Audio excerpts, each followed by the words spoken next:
A couple of weeks ago, I was standing in line, which is normal, I guess, for this time of year, so to speak. But I was standing in line when I bumped into another local pastor whom I consider a friend. I have a great amount of respect for him. We have some theological differences and disagreements between us, specifically over manifestations of the Spirit and some other things like that. But he's obviously somebody who walks closely with the Lord, and he's somebody that over the years I've had a number of great conversations with. Consider him a close personal friend. You will oftentimes find us out eating lunch together from time to time and just sitting and speaking to one another. And as we were standing together there in that line, I guess, I don't know if it's out of habit or what, but I said, "Hey man," I said, how's your church doing?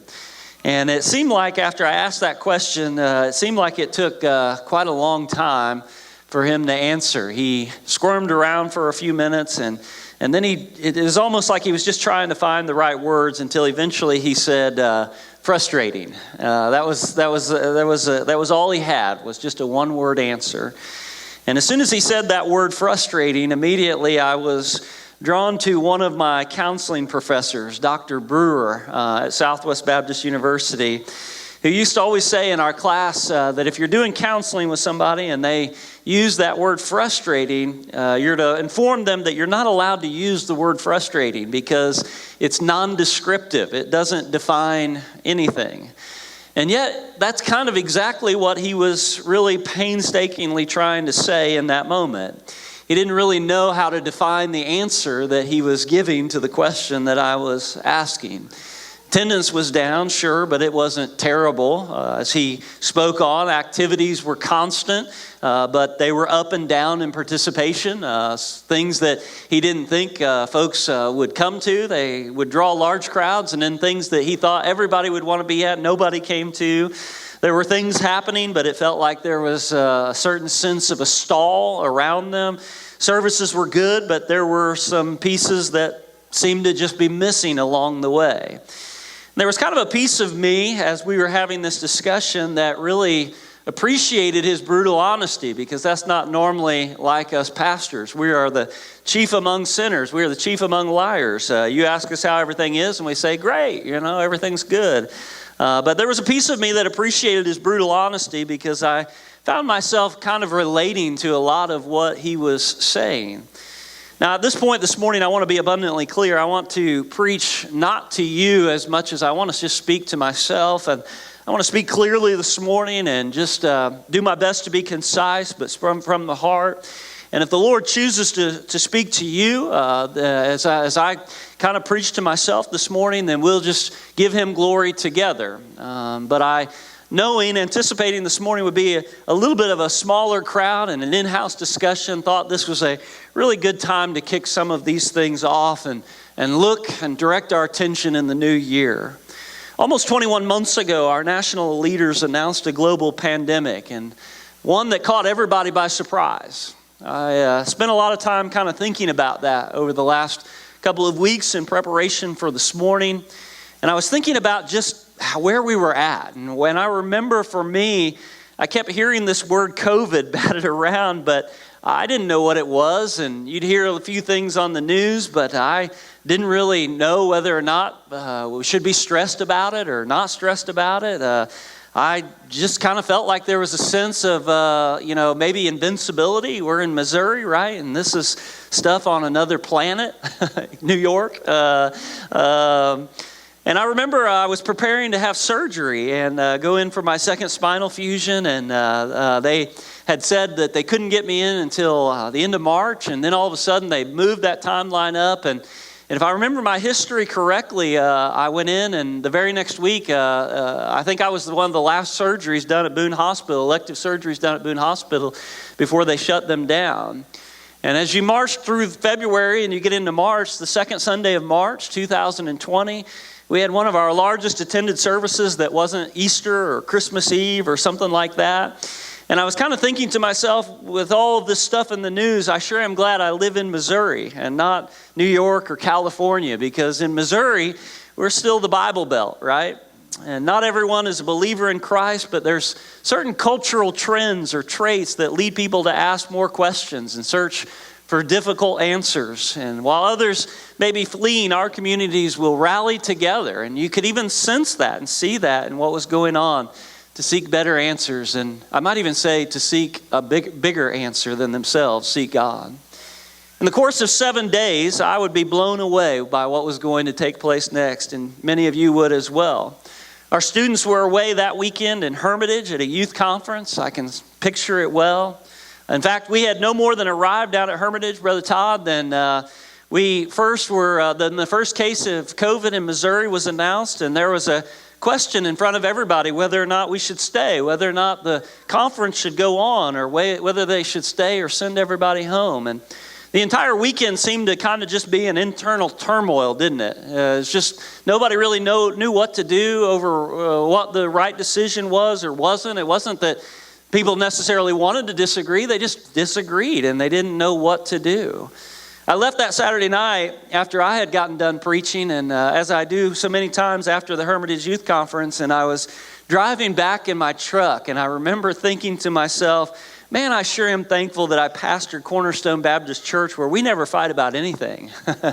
There's no struggles there, so it'll be easy. It'll be simple, right?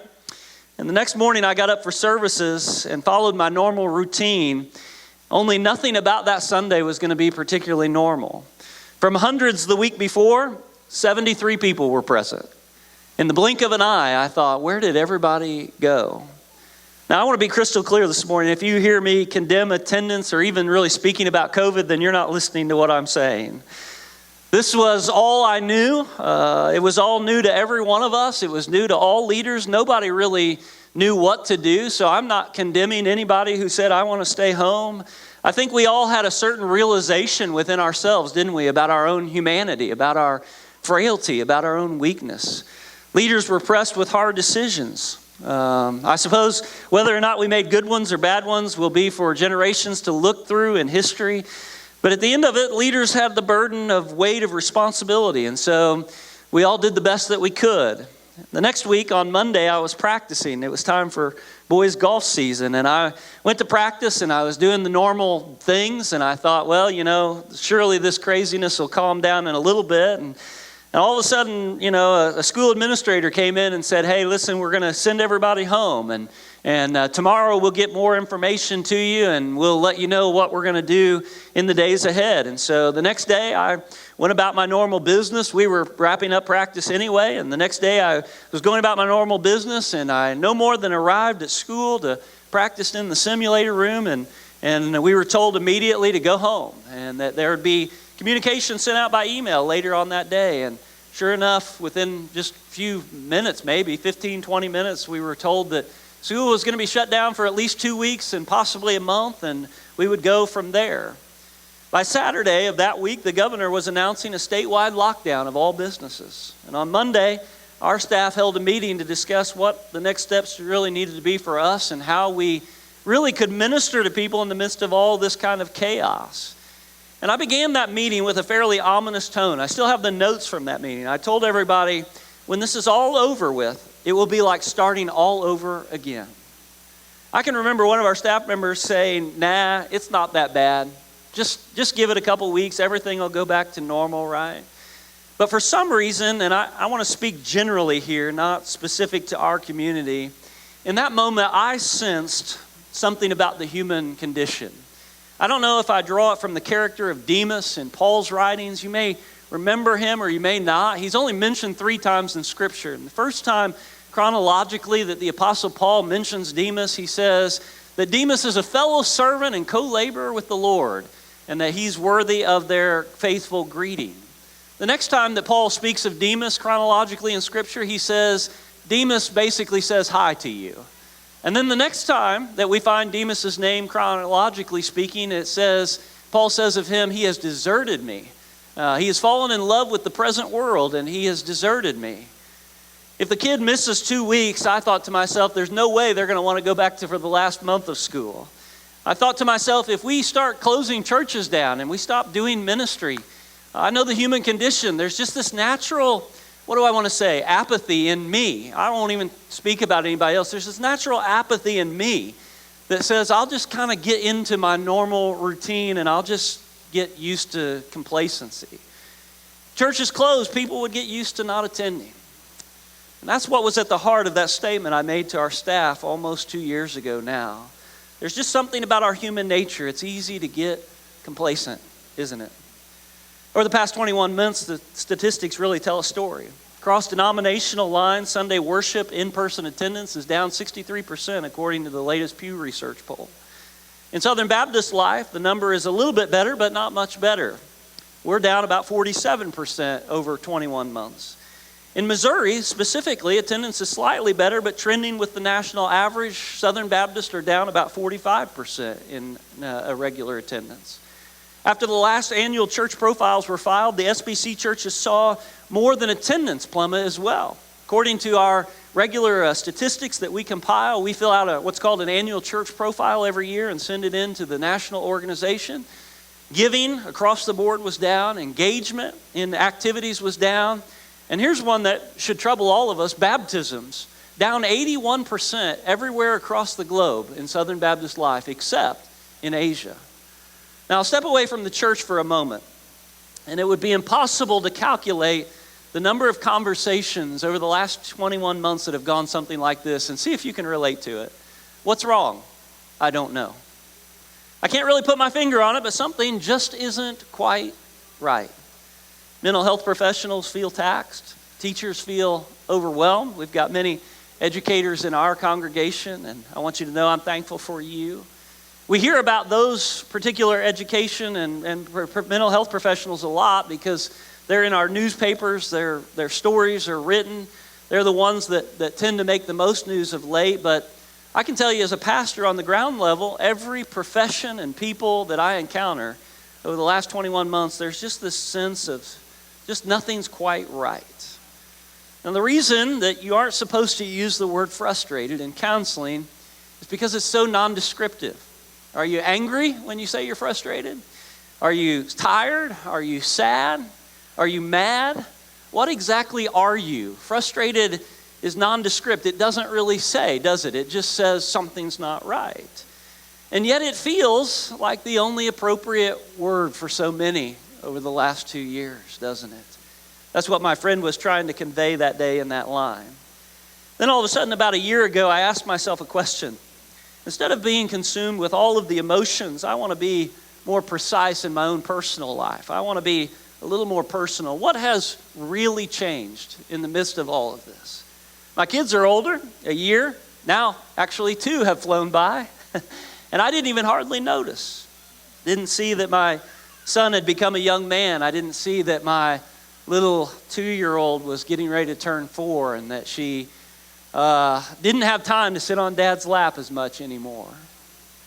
Seemed like we just kind of got started and now it's all over again. Church activities, they're not really down. If you really look at the Mission magazine, I'll be personal, they're actually up. We still offer Sunday morning Bible studies. We still have Awanas. In fact, we have some of the best attendance in Awanas that we've ever had. We have Sunday night opportunities to open your Bible and study together. We have Sunday morning worship that's unimpeded.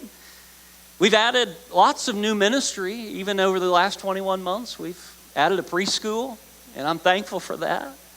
In the new year, we'll have some master planning for a long-term commitment to education. Brother Brandon's going to be meeting with the finance team to talk about a long-term plan in January, and then we're going to be presenting things to you all in the months to come. Actually, giving's up. Missional support, what about that? At home, well, it's up. We just provided more Christmas gifts this year. Thank you very much, Cornerstone Baptist Church. We provided more Christmas gifts this year than we've ever provided before. Hullabaloo, we brought that back and we reached the largest number in our community that we've ever reached before. Across the globe, we sent more dollars around the world this year than any year before. The pandemic did prevent us from going and ministering personally. I long for a day when I'll be able to hop on a plane and ride for 16 hours, Brandon, to go back to India and see some of those dear brothers and sisters face to face and hold their hands. What about youth ministry? Youth ministry's up. More kids attending, more students attending, more activities, doing our own camps. Children's ministry, it's up across the board. On a personal level, what have I missed? Well, I really haven't been prevented from anything. I've got more junk than I need, just like the year before that. At Christmas, our kids got spoiled like they got spoiled in years past. I've gone to baseball games. My son got his first turkey this year and a big buck, so hunting was obviously good. So if I separate all that I read has changed and all that I sense has changed within my own self, but then I actually do an inventory of what really has gone on, what am I really left with? What has really changed over the course of these 2 years? If I'm going to be honest this morning, which I intend to be, especially with such an intimate group, I suppose if I were to be honest with that answer, I would say just me. I could talk about what I see in others this morning, but I want you to know, beloved, that I'm accountable before a sovereign Lord, not for you, but accountable for me. I'm going to be accountable one day when I stand before Him as for my actions and how I responded and how I acted and what I did with my life. I could repeat what my pastor friend said about a loss of spiritual appetite that he saw around him, the growth of apathy, the cloud of complacency at times. But all of that would serve only to direct my eyes in the wrong direction this morning. Maybe you can relate to what I'm about to say. Some days I feel as though I've walked around for 2 years waiting for a miracle. Some sign, some big flash in the sky, a medical breakthrough, or some sort of miracle, I don't know. And that when it would finally come, whatever that was, whatever it is, all of a sudden, we just all get back to normal. And then I stood there in that line on December 7th listening to my friend, and it hit me. Well, I've been standing here waiting for something to happen. 2 years have passed me by, and I'm not sure what I did even mattered. Beloved, I beg you to hear my heart this morning. Maybe the most personal message I've ever preached. I want my life to count for something. I want my days to matter. I want it to be more than about me. I don't want to look back at it all and consider it as wasted moments in cosmic history. So I ask you the question, if you'll take this journey with me, how do you make your life count? Your life matters when it's not your life anymore. That's the conclusion I've come to. When it's a life that is lived for the eternal, then your life will actually matter. And what is eternal in life? The only thing that's eternal is the glory of God. So for a couple of weeks, I ask you to indulge me in a conversation for the glory of God, making your life count. And I challenge myself not to look around, not to look at anybody else or wonder why anybody else is responding. And maybe some of you will try to see if Miss Kelly will check me into the loony bin in the coming days. But I challenge myself just to look inward, to look introspectively, to ask difficult questions of my own self. I'm going to take a little journey, and I'd be really blessed as your pastor if you'd come on that journey with me. What does it mean to live your life for the glory of God? And I believe the first answer to that is found in relationship. John chapter 6 is an interesting chapter of Scripture, one of my favorites through the years. And in fact, I'm going to be doing a Bible study on it on 9 a.m. on Sunday mornings, beginning January the 9th. Put it in your calendar. Come join me. Today's really just going to be a small little preview of some of the things that we're going to discuss as we talk about savoring Jesus Christ. But John chapter 6 is one of my favorite through the years. It's an interesting chapter. It begins with a miracle. In fact, you could really say it has technically 2 miracles that take place. The first miracle is the one that gets most of the attention. It's the miracle of the feeding of the 5,000. What it must have been like on that day to experience such a witness, or witness such a spectacle, right? The people are gathered together. They're hungry. They've been listening to Jesus teach all day long. And, proof that they were the first Baptist, at some point somebody says, we better eat. And all of a sudden Jesus turns to his disciples and he says, why don't you feed them? And Philip, the Evermore bean counter, says, I don't think we've got enough money to feed all of these people.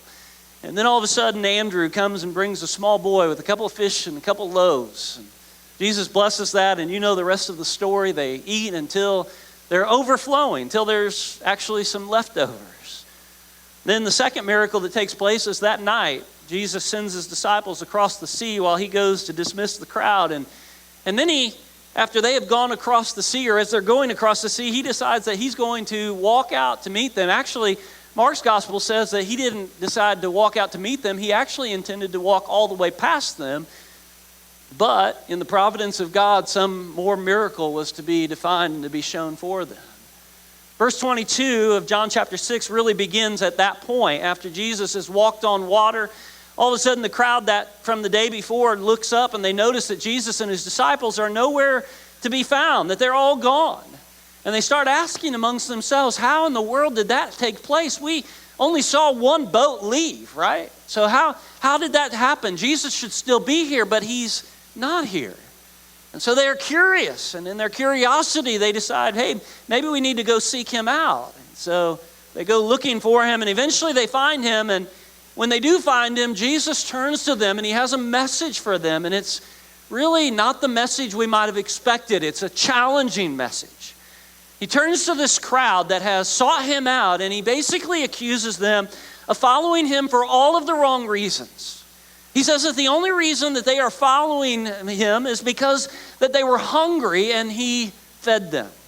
That their commitment to him was not one of real relationship, but that their commitment to him was of surface level. Their commitment to him was one of necessity, or their commitment to him was one of convenience, you might even say, or even amazement. You're not really wanting to follow me because of who I am. You were hungry and I fed you, and so you thought that was marvelous and wonderful, and so you thought you would find me again. His implication is that they will follow him only so long as he continues to do miracles in their presence. As long as I keep doing what you expect me to do or want me to do, or as long as I keep captivating your awe and wonder, as long as I keep captivating your imagination, then you will follow me. In reality, they aren't following him for any of the right reasons at all. They're just following him because of what he can do for them. They protest to that message, right? And I'm thinking if I was one of the disciples, I would turn to Jesus in this moment and say, listen, this is not the best way to get a crowd, right? These guys came and sought you out. You didn't go to them. They came and sought you out. So let's use this. These are seeker-sensitive people, right? So let's use this to our advantage. But instead, that's not what Jesus did at all. He spoke directly to their condition. And the crowd, when they hear this challenge back to them, they protest to him. They point out that the great leaders of their faith, you might have a problem with us following you because you did a sign and a wonder in our presence, Jesus, but we would remind you that all throughout the history of our faith, whenever God has showed up and moved among his people, he has done many signs and wonders, like, for example, he did with Moses. Moses was used, remember? In other words, they're implying to Jesus that if he really is the great leader that he has professed himself to be, that he will not be upset by their surface level commitment, but rather that they will look at this as an opportunity to do more signs, to do more wonders, so that he might keep their presence and keep them following after him. In other words, the people were a little bit like me. They were just walking around waiting for something to happen and hoping that it would. His response back to them was pretty strange. Instead of affirming them, instead of meeting their request, he tells them that if they had properly evaluated who he was, they would need no more signs. Using the illustration of Moses again and manna from heaven, he tells them, I am the bread of life. Moses gave you a bread that fed your fathers for a little while, but if you will eat of me, you will never hunger again. In other words, his message was, I am God's sign to you. Have me and you will have no need of anything else, but your satisfaction, contentment, and joy in life itself will be found. It's an especially timely message, I think, for this indeed was God's promise that we've been talking about in Isaiah over the last couple of days, isn't it? Remember what God had told Isaiah? He said, behold, the Lord himself will give you a sign. A virgin shall conceive and bear a child. Jesus was telling this people in John chapter 6 the most important message. He was saying, I am the fulfillment of what God has promised. I am the fulfillment of what Isaiah spoke of. I am the fulfillment. I am God's promised sign. I am here to restore what has been broken. He even tells them how. Tells them that it will be through his flesh, which is an early pointing in his ministry toward the cross that was to come, where he would suffer and he would pay the penalty for sin. And then he tells them that if they are to be satisfied, they must take him in, eat of his flesh, he says. It's a poetic but powerful allusion. He's saying in that moment that he is their miracle from God. He was God come in human form. And he was telling them in that moment that they must accept him not as they wanted him to be, but rather they must accept him as he has been declared to be. That is, that he was the Son of God. And finally, that he must be enough for them. It was not Jesus plus good health for this crowd. It was not Jesus plus happiness. It was not Jesus plus money. It wasn't Jesus plus an easy life. Indeed, it was not Jesus plus anything. It was Jesus and Jesus alone. That is the statement he's making to the crowd. That their life's purpose was not found in anything other than this relationship with him. It's no wonder that they then respond in verse number 60 with this statement. They say, this is a hard saying, who can bear it? In the Greek, that phrase, it's a hard saying, it means like uncompromising. It means stiff. It means that it's not a statement that's subjective, but it's an objective truth, right? It's a non-negotiable. They're saying in this moment, Jesus, we understand what you have told us. We understand that you've said that we must take you and you alone, not as we want you to be, but as you've declared yourself to be. And we must live life eternally grateful, thankful, content, and fully satisfied in our relationship with you. And that it can't be you plus anything else. It has to be you and you alone. And that seems to be an unbending statement. Who can bear to listen to it? Simply put, it's uncompromising. It leaves no room for other interpretation. In simple terms, they were in proximity to Christ, the crowd was, but they were absent the relationship that Jesus was wanting to offer to them.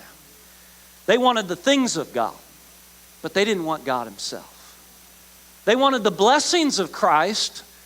They wanted to see his miracles, but they wanted to be absent of any real, non-negotiable relationship. His call in John chapter 6 is a radical one. It's inherent in his call for them to live in relationship with him, that also that call must be accompanied by a certain sense of abandonment.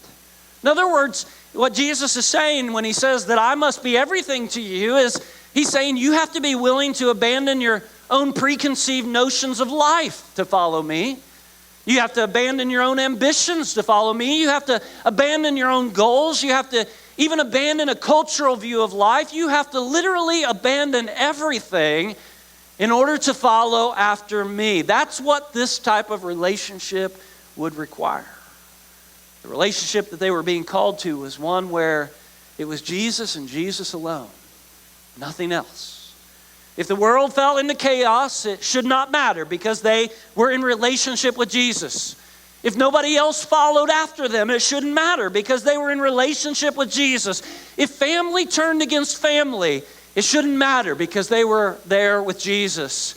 If they lost everything for the sake of this one thing, knowing Christ and savoring him, then it shouldn't matter because they had Jesus.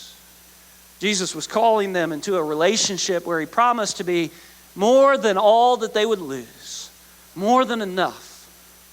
But it came at a cost. They had to be willing to abandon everything else. So we pick up the story in verse 66, and I'll be quick this morning.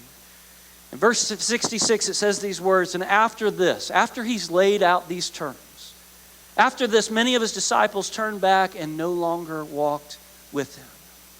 In other words, the crowd that day, they heard what Jesus was saying, They understood what it would cost. And when they heard that, they decided that they weren't willing to pay the subscription. This is too much. As long as it was Jesus and everything else that I wanted, that was fine. As long as it was the things of Christ without any real sacrifice, then it's fine. As long as it's Jesus plus all the good things that are the things that I value, then that's fine. But the moment that Jesus said, it's me and me alone, the crowd looked at that and said, we can't do that. So they said, we're going to walk away. Verse 67, Jesus then turns to his 12. He has a question for them.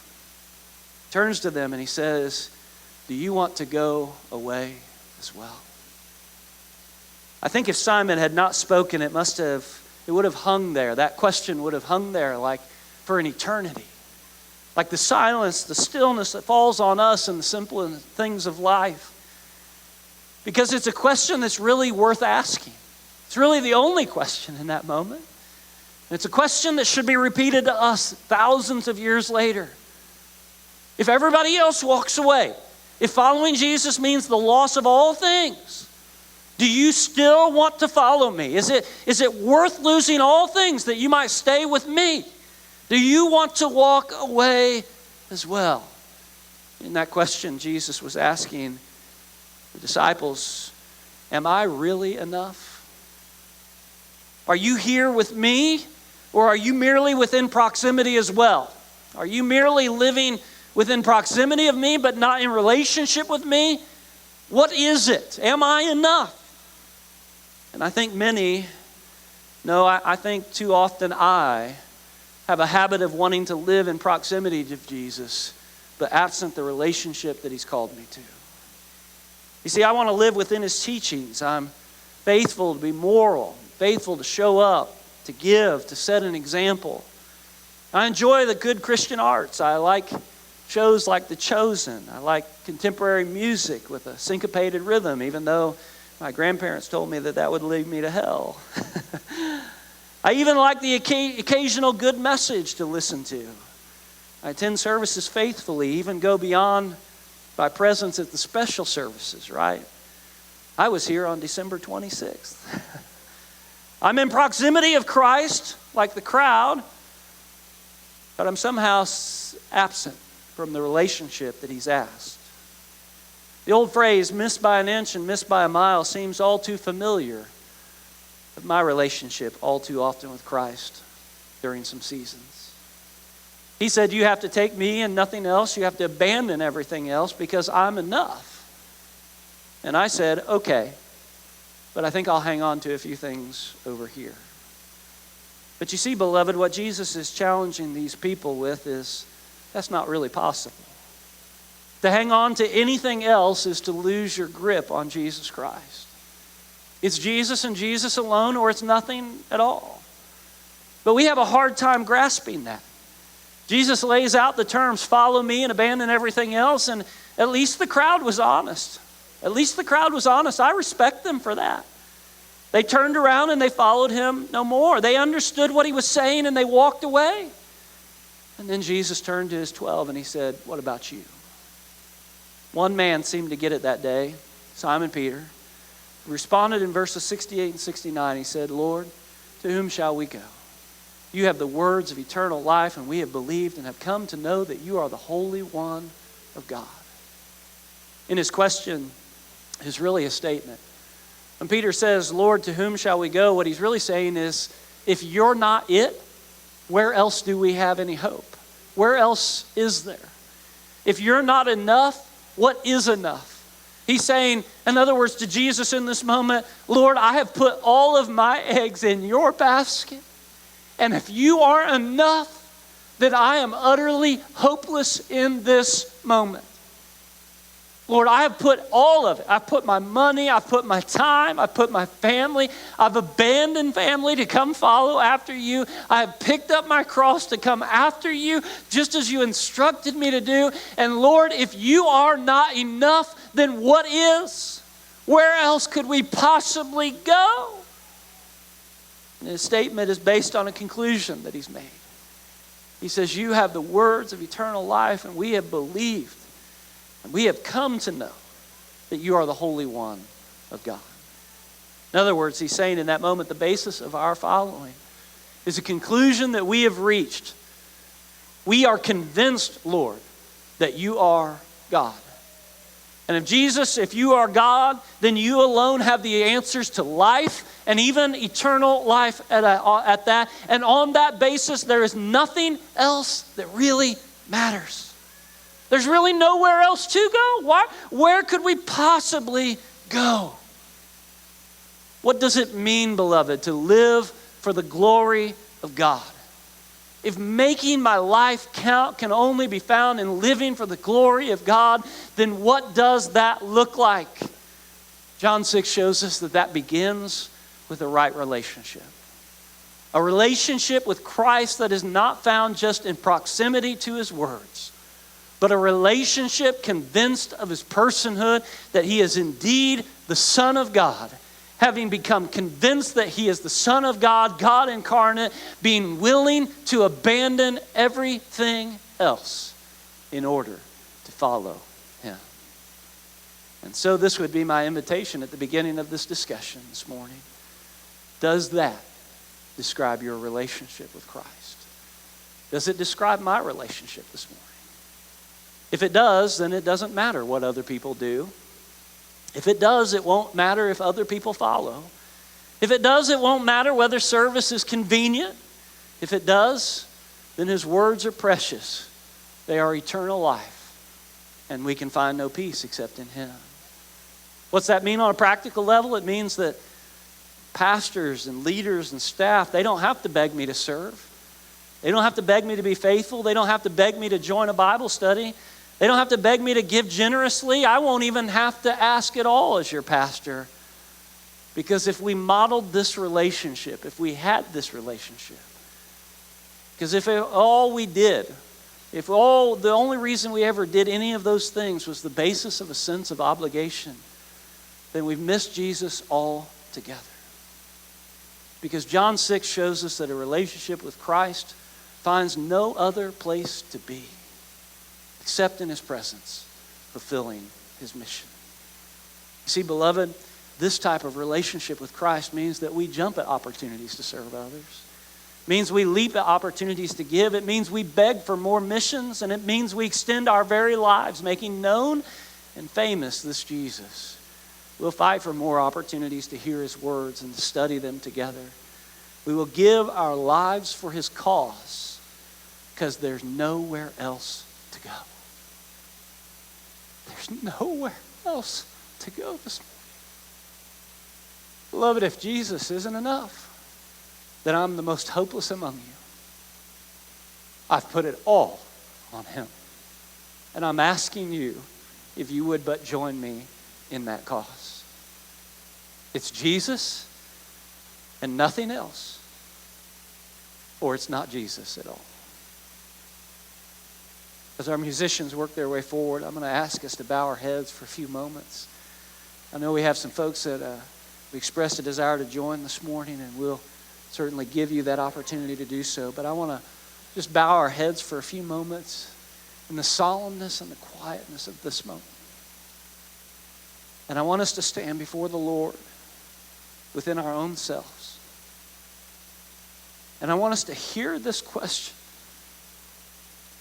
I want us to hear Jesus saying to us, it's me and me alone.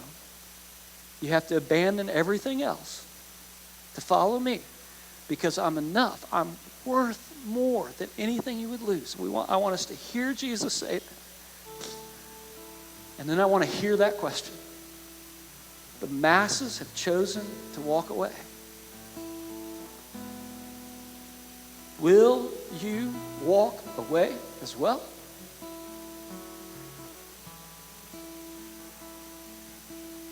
And if we're serious about it, in our own hearts and minds, I want us to express back what Peter said, which is, there's nowhere else to go. And I want us to put it all on the table. To put it all before the Lord.